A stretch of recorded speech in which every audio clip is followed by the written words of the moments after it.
ស្នងការនគរបាលខេត្តសៀមរាបបញ្ជាឲ្យកម្លាំងចាត់វិធានការច្បាប់ចំពោះយានយន្តដែលដឹកសំពីងសំពងលើសចំណុះ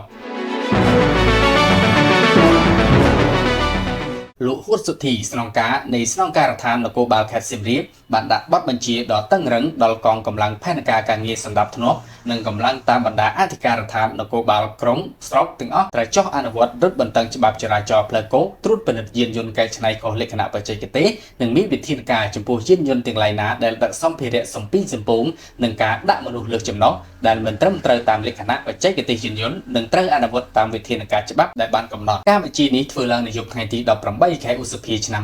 2025ដោយអនុវត្តតាមការណែនាំរបស់លោកប្រាក់សុភ័ណ្ឌអភិបាលនៃគណៈអភិបាលខេត្តសៀមរាបនិងជាប្រធានគណៈមេបញ្ជាការឯកភាពរដ្ឋបាលខេត្តសៀមរាបបើតាមលោកហួតសុធីការរឹតបន្តឹងនេះដោយសារកន្លងទៅថ្មីនេះមានបញ្ហាគ្រោះថ្នាក់ចរាចរណ៍នៅខេត្តសៀមរាបតែងតែកើតឡើងជារឿយៗដែលបង្កជាហានិភ័យខ្ពស់ធ្វើឲ្យប៉ះពាល់ដល់អាយុជីវិតដោយសារបញ្ហាទាំងនេះច្រើនកើតឡើងដោយសារអ្នកបើកបរយានយន្តគ្រប់ប្រភេទបើកបរមិនគោរពស្លាកសញ្ញាគំនូសសញ្ញាភ្លើងចរាចរណ៍ការដឹកសម្ភារៈសំពីងសំពងការដាក់មនុស្សលើសចំណុះការបើកបរហួសល្បឿនកំណត់ការបើកបរដោយធ្វេសប្រហែសនិងការបើកបរស្ថិតក្នុងស្ថានភាពស្រវឹងជាដើមដើម្បីចូលរួមកាត់បន្ថយអត្រាគ្រោះថ្នាក់ចរាចរណ៍ផ្លូវគោកលោកក៏បានអំពាវនាវឲ្យសាធារណជនដែលជាអ្នកប្រើប្រាស់ដងផ្លូវទាំងអស់យកចិត្តទុកដាក់និងប្រុងប្រយ័ត្នឲ្យបានខ្ពស់គ្រប់ពេលដែលធ្វើដំណើរនៅលើដងផ្លូវនិងចូលរួមគោរពច្បាប់ចរាចរណ៍ដោយស្មារតីទទួលខុសត្រូវដើម្បីសុវត្ថិភាពផ្ទាល់ខ្លួននិងអ្នកដទៃ